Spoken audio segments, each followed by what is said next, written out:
Akamchero akatimezwa na uchachika ipapo uchafa ungade uchiri mupeni wako panyama. But let me tell you, kutikana usina Jesu, you are nothing but just a moving cave. Kana usina Jesu urikuwa, you need Jesus for you to be alive. Basina Jesu hapana upenyu takadini shinamata dikatina imngariwe amunana amo lewani wanoko na kutaura. Kuna ma motivational speakers, kuna ma orators, kuna ma entertainers. Watu stand up comment. Mwara munana amo lewani wanoko na kutaura. Kunyangwe na Moses akanga siri that eloquent, but the end you magatora. But you be like a God to Aaron who is eloquent. But Moses I had an eloquent amatango, but I had an inyaye who pay you outside the Christ. There is no life but in death. Tunachechere pana maskatano. Tunachechere pana maskatano. Oli gadi mwari.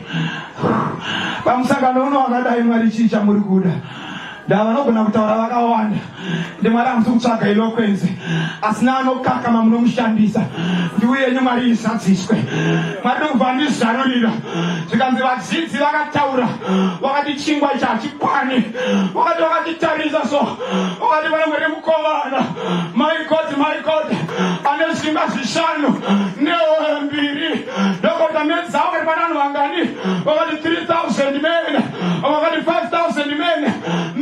Zavo ndokubva dzaramba kuti vana vatidope chikafu wakakuta chezantu kunza ikuno tatilandi box ndokubva tanga kudhisha kana Jesu akadhisha we will be full. Kana Jesu ndiye akadhisha tinobva pano takudiswa seveno zvina upenyu but seveno zvina rufu teuzoparidza upenyu masikati ano muzita raJesu. Hallelujah. No wonder why akataka kuenda jipi Jesu nevangeli anzi vakataka kumusiya vanhu ndokubva abvunza nevadisciples ake zvakanzi nemuwo mafunga kuendawo here kana muchida teerai. Murume akanga asina inyengerere anonzi Jesu zvakanzi toendepi nekuti we have the word of life. Where can we go? Because you have the word of life. His words, they are spirit and they are life. John chapter number 6 verse 63. His words, they are spirit and they are life. Preaching is not just an event, but the preaching is the ministering of the word to the people.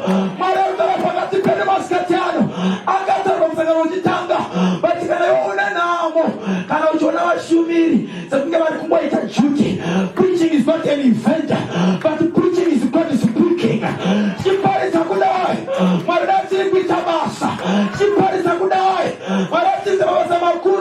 For his words, they are spirit and they are life. Sikana Jesu, amen and amen. Ipo amen yakanaka masikatani. My God. Jesus' death on the cross cancelled this debt.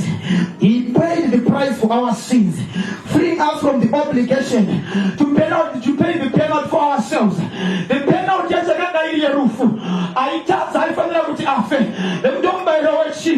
But Jesus took that cup for us. And he nailed him to the cross. This is a vivid image that illustrates the completeness of Jesus' payment. The abundant emphasis yataura panava kolosi kuti wakatora gwaro rakanga rakanyorwa, and he blotted out the handwriting that was written against us, and he took it and he nailed it to the cross with him. Apedza kudzima haana kumbomirira pakungodzima, akatora gwaro ndokuenda naro kunoroverwa pamwe chete naro. Nechechere pano masikatano. That shows kuti wakaita full payment. Hauna kutengwa nezvinoora, sivheri kana ndarama. Wakatengwa neropa rinodhura. Rinova ropa raJesu Kristu. Muzita raJesu Kristu, amen and amen. Muzita raJesu Kristu, amen and amen. And Isaiah 43:25 inovhayati I am he who blots out your transgressions for my own sake. I will not remember your sins. Izo zwawe pamusangano uno tikangotaura nyadze kuba unotika simfundisi vakandiona kana kuti vakandinzwa ndabva kure kure. Amen, amen. Vakura kuti mauri nauka mune shame irimo, mune guiltiness irimo, unofanira kumbotara nyaya yangu but ndiwo usina kunakirana naMwari. Amen, amen. Oye but this one he blotted out our sins for his sake. This God is merciful. This God is gracious. Thanks for Pari Tamarane Chichi. Thanks for Pari Tamarandawano. Thanks for Pari Tamanari.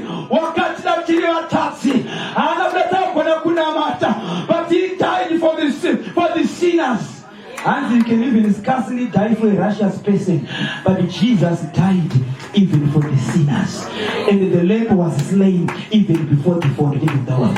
Neche cherepana maskatano. Neche cherepana maskatano. Ayo wanga wine docket. Raganga ranyorwa nepeni zuku. Raganzi arrest. And the sentence this one. My God, my God, this one is a reject. Mufarire nyayako ndokubvaenda neochibvuma kuti ndema chokwadi but nekuafodha loya kwake futi usingagoni. Amen and amen. Oye zvinomutema unozongoti kana usingagone kuafodha loya togona ngokupuwa wedu wechizo ake wegovernment but unombozivawo zvemahara ndezvemahara. Hapana zvinomboitwa naloya usina kubhadhara wobva waenda but uinayo zvakamufanira kuti hauna but kukoti kuna jaji anotonga nyaya yako but kuna anonzi mapipi ndizonaika avo ndovanomirira state because ukatadza unozotadzira chii state saka ndovanokupomera makava kana mapipi muri pano neregerero tamukuenzanisawo nasatani because he is the accused of our brethren. My God, my God, my God, my God. Saka mapipi anotora zvakoya na I was not investigating officer. Akaita nyaya yako, akanywa nepeni zuku, akaita doketi lake, akatiapeza, akaisa kuna isi crime, akatishambasa, nashienda kukoti. Amen and amen. Nashita kukoti kina mapipi, ataka kutamba na mapepacho. Wati rejecti, rarite. Dava hivyo muno. Zana Yesu Kristo, amen, amen. Saka maina na nyamba ukateza ni muno bana. Ukati tawira na kusenda utawithdraw. State no tayo yo sina kutadzira iyo uyo. Wanatadzira states. Saka kutanda withdraw wachitanga tamboona masekamzi kuti zvinoita here. My God, my God. Saka ivo ndobva wabatwa nenyaya. Doketi lako rakatsuka.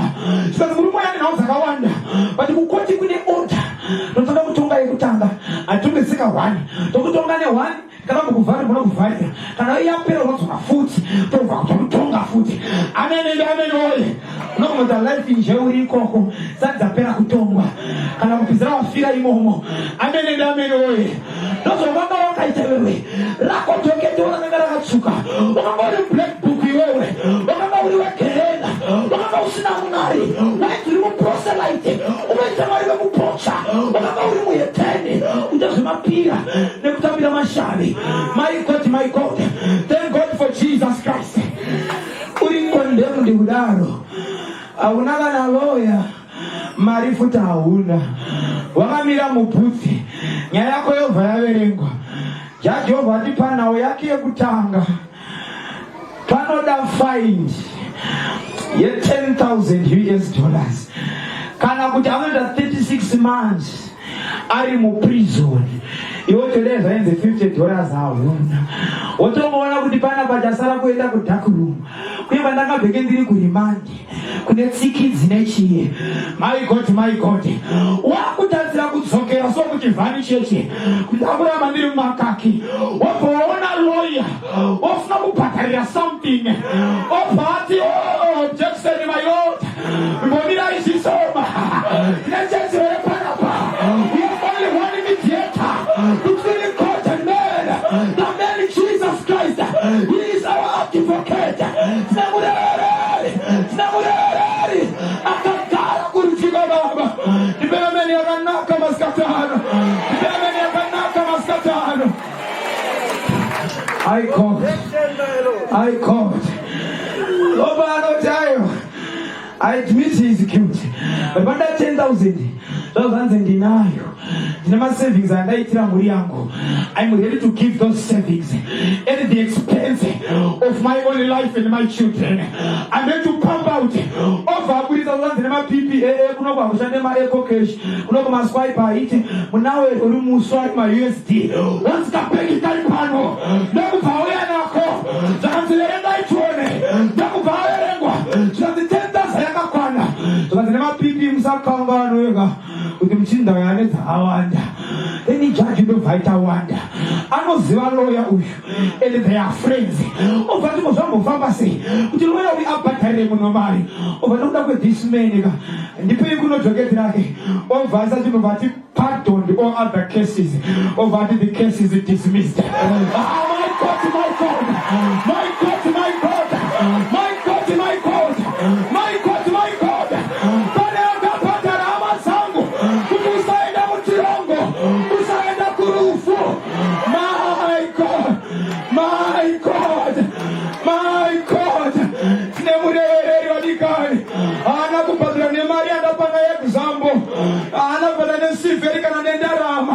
Asinero parake pamuchinjikwa wakapatariwa you're fine nemuzatagodzese tausatombozive datitakapatarwa neropa ra Jesu. He blotted out the handwriting. Wakadzima gwaro neropa, wakadzima gwaro neropa, wakadzima gwaro neropa. Vanhu vachine marekodzi ako pandi Jesu wakadzima. Mukadzi uye vakauya naye vaine V11 iye akanga iri freshi, vakanga vamubata achikomita adultery ndokuenda naye ise ndokutsikitsira pasi ndokutanga kunyora mwati. My God, my God, apari kunyora dhoketi remumwe nemumwe. My God, my God, kudanze mesimu munenyaya wewe kana pakati penyamba pasina akambotadza iye ngaatore dombo asange kutaka mukadzi uyu mumwe nemumwe akada achiona zita rake nemhosva dzake ndokubva avaconvince ndokurova U10 ndokuenda ndokusara mukadzi ndokubva hanzi my God, my God, ndipei chidhindo ndokubva yanzi D pardoned. My God, my God, zvikanzi waregererwa kubva nhasi usatadze zvekare. Kana adzima anoita rewrite your life, kana adzima anonyora patsva pamusangano uno uri kushanduka iwewe uchavapo akambenga ari Sauro. Ndipe ameni yakanaka masikati avo. Akune vanhu vanobudisa vamwe mucheto uri iyeyo vapfungwa dzakanaka, iyeyo vapfungwa dzakanaka. Iyewe akabhadharirwa vana vatongero pano vanotongero mudenga. My God, my God, my God, vakamona kushandira Mwari aika kakatikaimbe nekamhombo eraka kana akamubhadharira shamwari. My God, my God, criminal permanent records kana tokuregera anongotanga a new chapter, anongota erase everything, anongota format everything. Ndasara makabata V11 ipi evidence vanenge pasisina that he blots out all our transgressions. In Jesus' name, hallelujah. In Jesus' name, hallelujah. But there was a man, Ayinzi Joshua, amen and amen, the high priest, even Ezekiel, they stood up Satan to oppose this man, Joshua the high priest, amen and amen. And my Bible says that Joshua the high priest was wearing, my God, dirty garments, so Satan is a you stood there to oppose Joshua the high priest. Amen and amen and amen. But my Bible says that pre-incarnated Christ was right beside him. When the angel of the Lord was pre-incarnated, they would Jesus after munyama. Amen and amen and amen. And that would be incarnated Christ. That would be munyama. Sakafata munyama kudenga. And the pre-incarnated Christ. So the pre-incarnated Jesus Old Testament. My God, my God, my God, my